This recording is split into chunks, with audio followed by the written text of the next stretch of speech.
Kita tidak lagi bertanya, apa buktinya? Tapi kita bertanya, berapa banyak yang percaya? Padahal jumlah orang yang banyak percaya tidak pernah menjadi ukuran mutlak kebenaran. 1000 orang bisa salah, 1 orang bisa benar.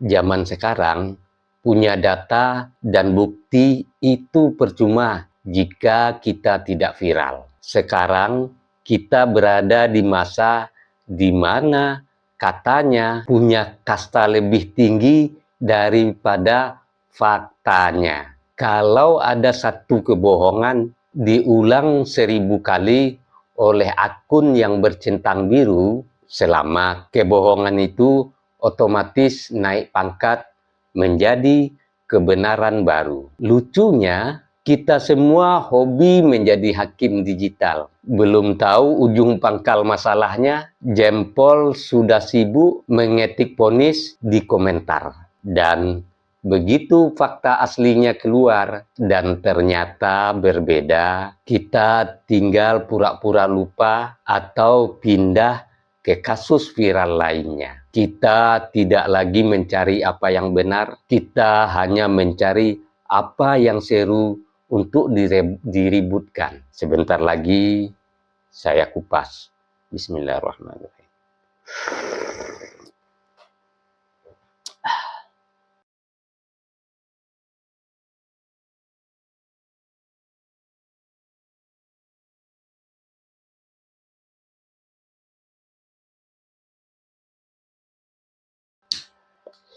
Dulu, sebuah kebenaran memerlukan waktu untuk ditemukan. Ada proses bertanya, memeriksa, mencari bukti, lalu menyimpulkan. Tapi sekarang kita hidup di zaman berbeda. Selamat datang di era ketika persepsi lebih kencang berlari daripada fakta. Di zaman ini, punya data dan bukti kadang percuma kalau tidak viral, karena yang menang bukan selalu yang benar, tetapi yang paling cepat menyebar. Kita memasuki masa ketika katanya sering mendapat panggung lebih besar daripada faktanya. Sebuah cerita yang dibungkus dengan emosi, disusun dengan framing yang menarik, lalu dilempar ke ruang publik secara masif,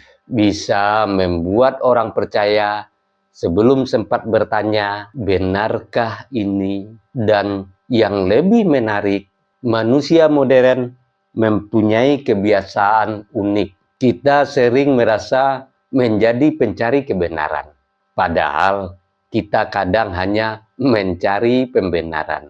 Jempol sudah bergerak lebih cepat dari pikiran. Vonis sudah dijatuhkan sebelum sidang mulai, 99,9%. Dan kesimpulan sudah dibuat sebelum cerita selesai. Kita menjadi hakim digital yang tidak membaca seluruh perkara, tetapi sudah siap mengetuk palu di kolom komentar. Lucunya, ketika fakta sebenarnya muncul dan ternyata berbeda, banyak dari kita tidak meminta maaf. Kita hanya melakukan hal sederhana, scroll dan mencari keributan baru. Karena di era ini, perhatian adalah mata uang. Dan sesuatu yang viral sering dianggap lebih penting daripada sesuatu kebenaran. Padahal persepsi hanyalah gambaran yang ada di kepala manusia. Ia bisa lahir dari kenyataan, tetapi bisa juga lahir dari potongan cerita, pengulangan, bahkan manipulasi. Sebuah informasi yang salah, jika terus diulang, bisa berubah menjadi kebenaran baru di pikiran banyak orang.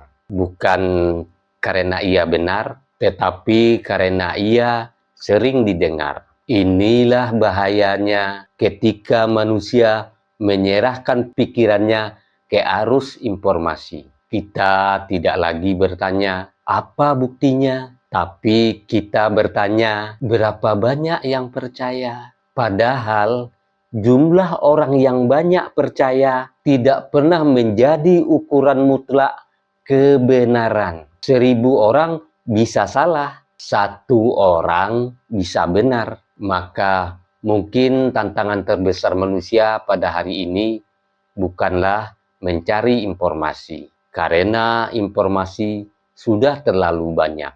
Tantangannya adalah menjaga akal sehat agar tidak menjadi korban persepsi yang dibentuk oleh mereka yang pandai memainkan emosi. Karena di dunia yang penuh dengan suara yang keras, kadang kebenaran tidak berteriak. Ia hanya menunggu untuk diperiksa. Sebelum saya akhiri, dengarkan gurindam ini. Jika kabar datang membawa amarah, jangan cepat percaya sebelum jelas arah. Persepsi boleh menjadi cahaya, tetapi tanpa fakta ia bisa membakar dunia. Saya Beni Budaya.